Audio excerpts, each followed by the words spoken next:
Bienvenue sur Top Invest, la chaîne des tops d'investissement. Ici, on parle essentiellement d'entreprises de qualité. Avons-nous une opportunité d'investissement sur Orange? C'est la question à laquelle on va essayer de répondre en se basant sur les états financiers de la compagnie. Ceci représente uniquement mon point de vue et non un conseil d'investissement. Et comme d'habitude, je me réserve le droit de me tromper. Orange. On en a parlé il y a 9 mois. Je pense que quand on parlait de cette compagnie-ci, elle était aux alentours des 11... Donnez-moi juste un instant. On était à combien à cette période-là? 11 euros. Selon l'évaluation ici, on s'était dit que le prix actuel était juste correct, d'accord? On était sur un maximum ici de 11 pour de 12 euros, ou je pense bien, ou 11 points quelque chose. Mais voilà, l'entreprise était correctement évaluée, d'accord? On était passé on avait utilisé ici la valeur d'entreprise sur EBITDA pour essayer d'évaluer cette compagnie-là. Donc, aujourd'hui, 9 mois plus tard, qu'est-ce qui se passe? Déjà, je tiens à vous mentionner une chose. Orange est un dossier assez complexe. Complexe pour moi parce que c'est une compagnie, déjà, je n'aime pas la façon dont ils présentent leurs résultats. Déjà, l'EBITDA, c'est quelque chose d'assez tiré par les cheveux. Mais quand vous ajoutez encore le EBITDA AL, qui veut dire après les loyers, ça, je pense que là, ça raconte un peu, ça devient du n'importe quoi. Ok? Je ne dis pas que ce n'est pas, franchement, je ne vois pas pourquoi est-ce qu'on me mentionne cette information-ci. Ok? After lease. Non, le lease il doit être pris en considération ici parce que c'est vraiment une dépense. C'est très important. Quand on dit after lease, without lease, attendez, je vérifie ici. Déjà, on va se dire simple. Cette métrique-ci me dérange. D'accord? Ça me dérange. Et le I-CAPEX également, qu'est-ce que ça veut dire? Pourquoi on me donne le EBITDA moins I-CAPEX égale quelque chose? Est-ce que ça veut dire que c'est le free cash flow? Non, parce que dans le free cash flow, dans ce chiffre-ci, il y a encore le I et le T. Et le I ici, le I ici représente les impôts et le T représente les taxes et non, le I représente les intérêts, le T représente les taxes ici. Donc les intérêts ici sur la dette sont à un niveau assez... je ne dirais pas, je n'ai pas vérifié à quel niveau on est présentement ici, mais voilà, c'est une dette à peu près d'une trentaine de milliards ici. On peut se dire que c'est quelque chose qui chiffre aux alentours des 500 millions par là. C'est également un dossier assez complexe dans le sens où c'est une compagnie qui était en période qui avait une période de dépenses en capital assez élevée, d'accord? Entre 2000, ici on va le voir, donc entre, on va le prendre ça ici, voilà. Entre 2015 et aujourd'hui, on a une dépense en capital à peu près aux alentours des 8 milliards. Alors qu'entre 2009 et à peu près 2015, on avait à peu près quelque chose à l'entour de 4 milliards. Quand je le mets maintenant en pourcentage du revenu, on constate que la dépense en capital a presque doublé en pourcentage du revenu. La question que je me pose, est-ce que ça c'est une dépense en capital de croissance ou bien c'est uniquement pour la maintenance? Parce que si c'est pour la maintenance, ok, je constate que les free cash flows auront le même niveau actuel, ok? Mais si c'est pour la croissance, d'accord? C'est-à-dire que est-ce qu'on va revenir à un certain niveau, genre aux alentours des 12-15% par là? Si tel est le cas, on aura des free cash flows plus élevés. D'accord? Et encore, il faut vérifier dans les free cash flows qu'est-ce qu'on prend en considération ici. C'est pour ça que je dis que c'est un dossier assez complet. Quand vous allez l'analyser du point de vue quantitatif, uniquement en vous basant sur les agrégateurs. C'est pour ça que moi, j'aurais attendu les résultats annuels ici, ou bien j'aurais regardé les résultats semestriels. Donc, soit les résultats annuels ou les résultats semestriels, mais les résultats ici du troisième trimestre, voilà, c'est pas trop d'informations, je dirais, ce sont des informations importantes, mais bon, pour évaluer notre compagnie ici aujourd'hui, voilà, il nous manque donc beaucoup d'informations, d'accord? Ici, déjà, au niveau de la dette, est-ce qu'on parle de la dette ici? La dette ici m'intéresse. Dette liée, dette intérêt. Je cherche la dette nette ici. Quel est le niveau de dette nette ici pour pouvoir évaluer mon entreprise? Alors, dette nette, les informations qu'on me donne ici. Vous voyez, on ne me donne pas les informations sur la dette ici. En tout cas, pas des informations que je pourrais utiliser. Ou bien, du moins, j'ai peut-être raté quelque chose, mais j'aurais bien voulu les informations sur la dette. Comment est-ce que je vais l'évaluer aujourd'hui? Déjà, je ne pense pas qu'il ne faudrait pas l'évaluer en prenant en considération la méthode qu'on utilise généralement ici, qui est celle de rechercher le revenu, la croissance, free cash flow, le nombre d'actions, PER et tout le reste. Ok? Ce n'est pas que c'est pas important, mais c'est que par rapport à cette compagnie-ci, par exemple, quand je vais prendre le net income, d'accord, et le free cash flow, ok, je compare les deux, je les mets sur le même graphique ici. Vous voyez que voilà, les free cash flow ont tendance à être plus élevés. D'accord? Mais depuis une certaine période ici, voilà, ils se ressemblent. Mais ça coïncide également avec la période où on a commencé à dépenser énormément en capital. C'est important à mentionner. Donc, est-ce qu'il n'est pas mieux de prendre les EBITDA donc de prendre le ratio valeur d'entreprise sur EBITDA ou valeur d'entreprise sur le revenu pour évaluer cette compagnie-ci. Et si on prend ce ratio-là, il faut se poser la question, est-ce que l'entreprise a... Parce que quand on prend valeur d'entreprise sur EBITDA, il faut regarder, dans valeur d'entreprise, qu'est-ce qui est inclus? Dans valeur d'entreprise, il y a capitalisation boursière, plus ou moins la dette. OK? Or, capitalisation boursière ici dépend ici des fluctuations du marché, ça dépend des opérateurs de marché. Donc, si les opérateurs de marché ont payé à un moment donné des niveaux très élevés en termes de capitalisation boursière, déconnecté de la réalité, on aura tendance à avoir assez d'erreurs. On aura des erreurs quand même. OK? Donc, c'est pour ça qu'on va prendre, quand on le prend également, il faut le prendre avec des pincettes. Mais c'est une façon pour nous de pouvoir avoir accès à la valeur ici de la compagnie rapidement. OK? Rapidement dans le sens où, si on prend en considération les marges ici, je ne pense pas que les marges actuelles soient les véritables marges de cette compagnie-ci. On a sans doute des marges plus élevées. D'accord? Il me semble avoir lu, parce que je me rappelle qu'il y a une période, j'ai lu les rapports financiers de Orange, indigeste. Franchement, ça m'a pris du temps, mais j'ai compris plusieurs choses. C'est que Orange ici avait la capacité de rembourser sa dette, d'accord? Dans le sens où elle prévoyait vendre ici certaines, comment on appelle encore ça? Ces tours de communication.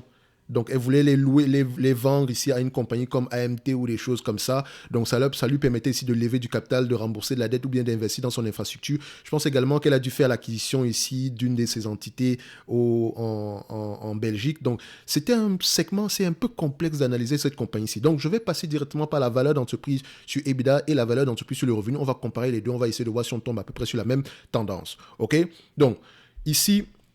Pour Orange, ce que je vais constater en tant que si je veux l'analyser, si je regarde d'abord la tendance des revenus, est-ce qu'on a des revenus qui sont stables et croissants? On a des revenus qui sont croissants, d'accord, légèrement. Au niveau de la marge brute ici, est-ce qu'on a une marge brute qui est à peu près stable, d'accord? On sait que le secteur des télécoms ici, c'est un secteur très concurrentiel, donc la concurrence est également légèrement ici par les prix. Donc, est-ce qu'on arrive à maintenir nos prix ici? On va se dire à peu près ici que c'est quelque chose d'accès correct. On arrive à maintenir nos prix. Au niveau de l'EBITDA ici, la marge des EBITDA, est-ce qu'on arrive à avoir des marges EBITDA à peu près stables? On constate ici que depuis à peu près 2013, on a des marges EBITDA à peu près stables, même s'ils sont un peu moins élevés que d'habitude ici aujourd'hui, mais ça doit être temporaire. D'accord?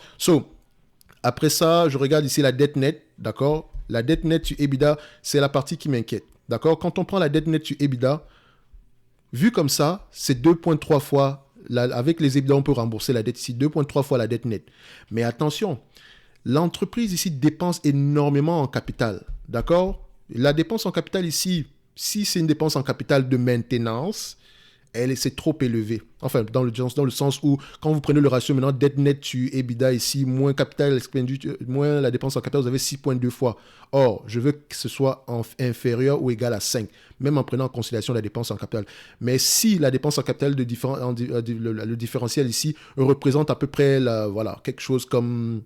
Si ça représente plutôt une dépense en capital de croissance, on a quelque chose d'un peu moins élevé, peut-être quelque chose qui va se retrouver aux alentours de 4 fois ici les EBITDA. OK? Donc, c'est juste à titre d'information. Maintenant, en termes d'évaluation, comment est-ce que je vais faire pour évaluer cette compagnie-ci? Je prends ici valeur d'entreprise, d'accord? EBITDA, valeur d'entreprise ici sur EBITDA, d'accord? Je vais mettre sur les 12 derniers mois, OK? Je prends ça et je mets ici la moyenne, OK?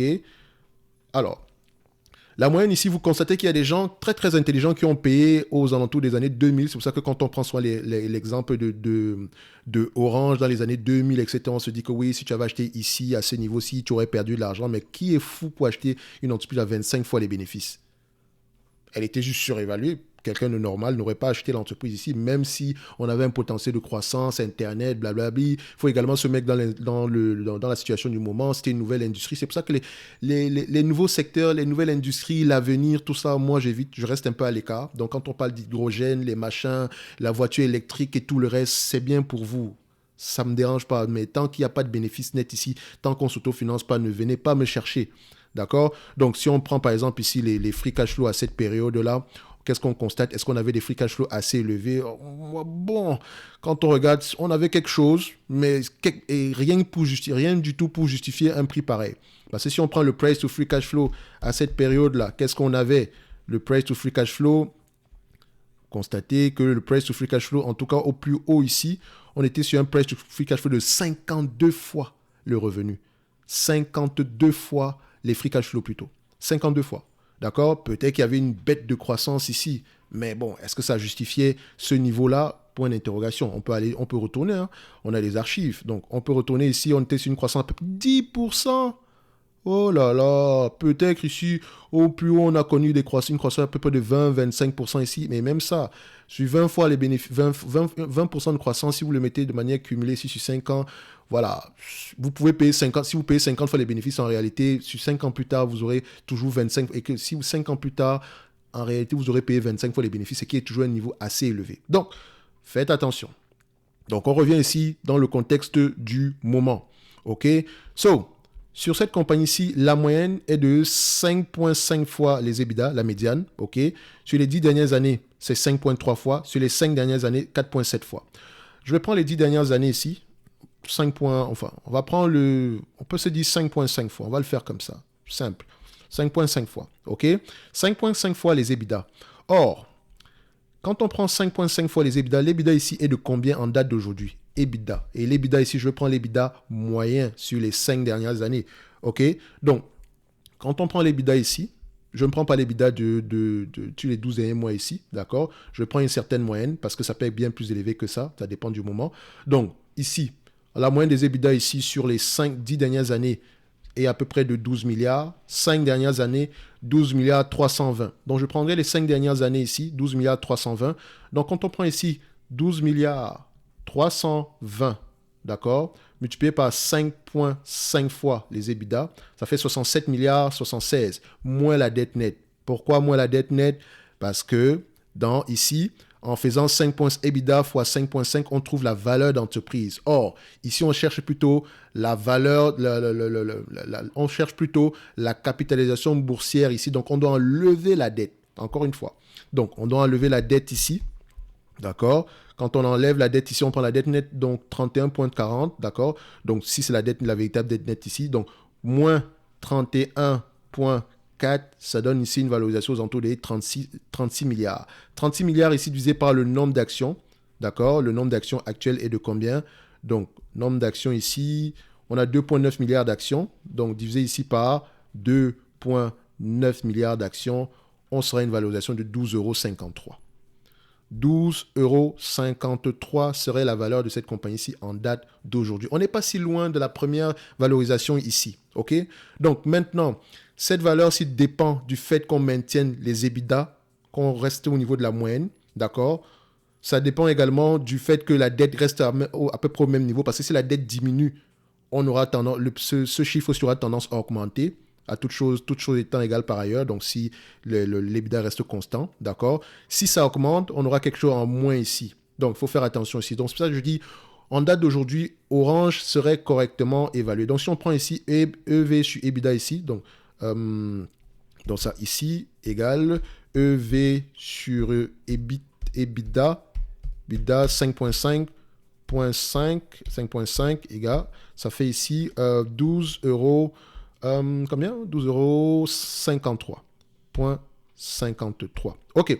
Maintenant, si on prend la valeur d'entreprise sur le revenu, donc EV sur sales, ça donne ici combien? EV sur sales. On va voir si on arrive à voir à peu près la même chose en prenant en considération cette valorisation-là. Donc, la médiane, on prend ça. Donc, le marché paye ici sur les 20 dernières années 1,7 fois les revenus. Sur les 10 dernières années, 1,6 fois les revenus. Et sur les 5 dernières années, 1,5 fois. Je vais prendre les 10 dernières années, 1,6 fois. Même si à peu près, oui. 1,6 fois, ça date de 2020. 1,6 fois les revenus. OK. Donc, je prends 1,6 fois les revenus. Les revenus actuels sont de combien? Vu qu'ils sont également de croissant ici. D'accord. On est à peu près à 42 milliards. Je vais l'arrondir à 43 milliards par là. Tout en vérifiant ici, les analystes s'attendent à voir à peu près combien en termes de revenus. D'accord, cette année-ci, pour ne pas raconter beaucoup de bêtises. Ici, on met ça. Ça fait combien? Ouais, 43,34, donc je vais mettre 43 milliards ici, simple. Fois 43 milliards. D'accord? Moins la dette nette. La dette nette ici était de combien? Donc, on avait une dette nette ici. Je retourne à ce niveau. La dette nette. On remet ça. Voilà. Dette nette ici de 31,39. D'accord? Moins 31,39, ça donne ici 37,41 divisé par le nombre d'actions, 2 milliards 900 millions d'actions, ça donne ici une valeur à 12,90. 12,90 ici et 12,53, on voit qu'on est à peu près sur la même tendance. Donc, quand on prend ici EV sur revenu, d'accord, EV sur revenu, à 1,1, EV sur revenu, c'est à 1,6, je pense bien, égale 12,9. Donc, 12,9, 12,53, Orange ici vaudrait à peu près 12,50 € par là. OK? 12,50 € à peu près. OK? Ça ne veut pas dire qu'on va arriver à 12,50 € du jour au lendemain, parce qu'ici, il faut que l'entreprise continue à livrer la marchandise. Donc maintenant, en termes de dividendes, ici, Orange paye à peu près un rendement de 7,11% ici. Elle paye un dividende de combien sur les 12 derniers mois? Dividende per share sur les 12 derniers mois ici. Nous avons un dividende ici de 0,70 par action. 0,70. Donc, on a 2,9 milliards actions. D'accord? Multiplié par 0,7. Multiplié par 0,7 plutôt. 0,7. Ça donne ici au total 2 milliards. Donc, elle dépense à peu près 2 milliards pour le dividende. Est-ce que ce dividende-là est safe? C'est la question qu'on se pose. Est-ce que ce dividende-là est safe? OK? Pour savoir si le dividende est safe ici, on retourne là. OK?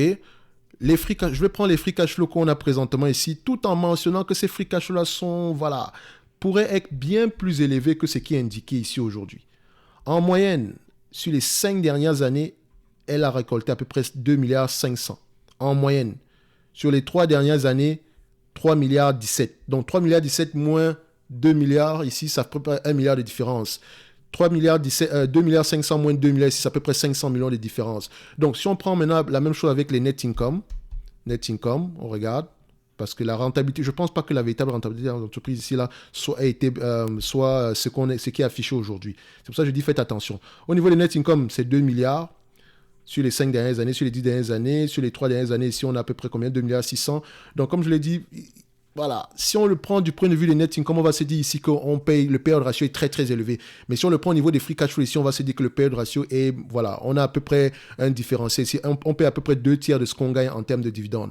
Maintenant, tout en se disant que la dépense en capital actuelle est peut-être une dépense de croissance. D'accord? Parce que quand je regarde ici une compagnie comme, rappelez-vous, Verizon, rappelez-vous que cette compagnie-ci qu'on appelle Orange a une dépense en capital de 20 qui représente 20% des revenus. Est-ce que Verizon, c'est la même chose? D'accord? Parce que voilà, même si ce n'est pas le même pays, d'accord? Est-ce qu'on est au même niveau? Oui, on a à peu près 22% ici. Mais également, Verizon, il faut prendre en considération que dernièrement, elle a dépensé énormément en capital en 2021. En termes de moyenne, ici, vous constatez qu'on est à peu près aux alentours de 17. Attendez, j'ai pris le chiffre plutôt, excusez-moi. CAPEX, excusez-moi, voilà, par rapport aux revenus, 16%. Et encore, on sort d'une moyenne à peu près de 14-15% par là. Là, on est à 16%, alors que Orange est à 19%. Imaginez qu'on arrive juste à la moyenne de Verizon ici. Disons qu'on reste même au niveau de 16%. Si multiplié par 4 milliards de revenus, 40 milliards de revenus, en fait, ça fait à peu près 1,2 milliard de free cash flow en supplément sur le free cash flow actuel qui est déjà au niveau de 3 milliards. Donc, faites attention, Orange a sans doute des bénéfices nets plus élevés ici, des free cash flow plus élevés ici. D'accord? C'est pour ça qu'il faut faire attention en lisant les rapports financiers de cette compagnie-ci. Ceci n'est que mon avis. Encore une fois, je dis ici que c'est une entreprise c'est une entreprise qui représente ici une opportunité d'investissement. Mais détrompez-vous. Ici, il n'est pas exclu que le management continue à faire du n'importe quoi ici. Moi, personnellement, j'aurais préféré qu'on ne paye pas un dividende, qu'on repaye la dette. D'accord?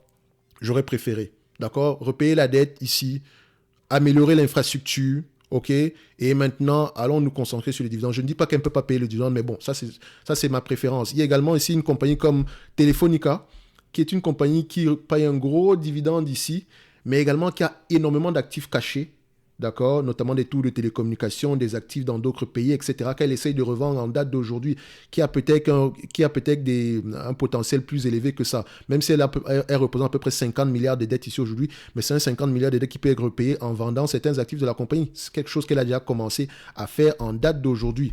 Je ne vous demande pas d'aller regarder cette compagnie-là. Faites attention. Faites très, très attention ici. On va se dire que Orange, en date d'aujourd'hui, représente une opportunité d'investissement. Le dividende ici, il est à peu près safe, D'accord? Mais toujours faire attention au management ici et qui est très influencé ici par la politique française. Il y a quelque chose ici qu'on n'aime pas, surtout que le gouvernement, la majorité, plus de 30 à 40% des actions, il me semble bien, des employés de Orange sont des fonctionnaires. Ça, c'est un truc que je n'ai jamais compris. Enfin, techniquement, c'est peut-être comme ça en France, mais bon. On ne va pas juger, d'accord, mais il faut faire attention ici. C'est une question, c'est très très politique. Est-ce que Orange est géré dans l'intérêt des actionnaires ou Orange est géré dans l'intérêt de la collectivité? Point d'interrogation. On se donne rendez-vous sur la prochaine vidéo et d'ici là, portez-vous bien. Merci.